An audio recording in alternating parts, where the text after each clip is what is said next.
High সবাইকে, আজ একটা আই মেকআপের ভিডিও নিয়ে চলে এসেছি। খুব ইজি টেকনিকে তোমাদেরকে দেখিয়েছি, তোমরা পুরো ভিডিওটা দেখো, তাহলেই তোমরা শিখে যেতে পারবে আই মেকআপটা। প্রথমেই আমি ব্ল্যাক কালার মাঝখানে দিয়ে নিচ্ছি। মাঝখানে দিয়ে সেটাকেই ব্লেন্ড করতে করতে ইনার কর্নার আউটার কর্নারে ভালো করে ব্লেন্ড করে দিচ্ছি। তারপর একটা ডার্ক ব্রাউন শেড নিয়ে সেটাকে ব্ল্যাক আর ডার্ক ব্রাউনটাকে ভালো করে ব্লেন্ড করে দিচ্ছি, যাতে কোনো হার্শ লাইন না থাকে। ভালো করে ব্লেন্ডিং করে নিতে হবে। একটা ব্লেন্ডিং ব্রাশ নিয়ে আমি ভালো করে ব্লেন্ড করছি। ব্লেন্ডিং ব্রাশটা প্রো আর্টের PE 23 নাম্বার ব্রাশ। আগের আই মেকআপের ভিডিওতে তোমরা অনেক ভালোবাসা দিয়েছো, তার জন্য অনেক অনেক থ্যাংক ইউ।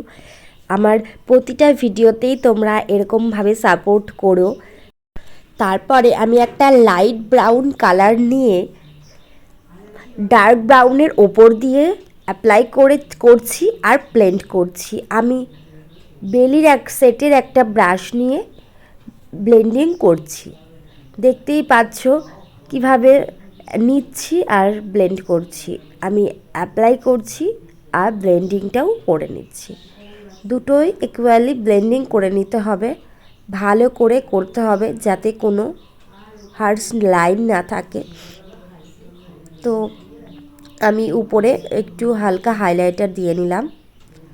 তারপরে আমি লোয়ার লাইনটা করে নিচ্ছি। আমি কোনো কাজল ইউজ করিনি, আমি ব্ল্যাক আইশ্যাডো দিয়েই আই মেকআপটা করেছি।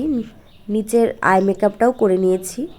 তো প্রথমে আমি ব্ল্যাক কালারের শ্যাডো ইউজ করেছি, তারপরে ডার্ক ব্রাউন কালার ইউজ করেছি, তারপরে দুটোকে ভালো করে ব্লেন্ডিং করে দিয়েছি।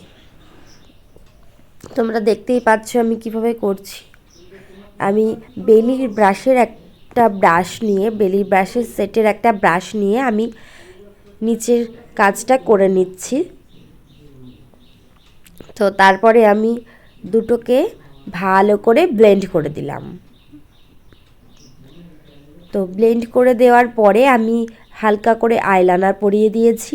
দেখতেই পারছো আই মেকআপের পুরোটা কীরকম লাগছে আই মেকআপটা, তোমরা প্লিজ কমেন্ট করে জানিও। যদি আই মেকআপের ভিডিওটাতে তোমাদের একটুও হেল্পফুল বলে মনে হয়, প্লিজ ভিডিওটাতে একটু লাইক করে দিও, কমেন্ট করো। তোমরা অনেকেই ভিডিও দেখো কিন্তু সাবস্ক্রাইব করো না, প্লিজ সাবস্ক্রাইব করো।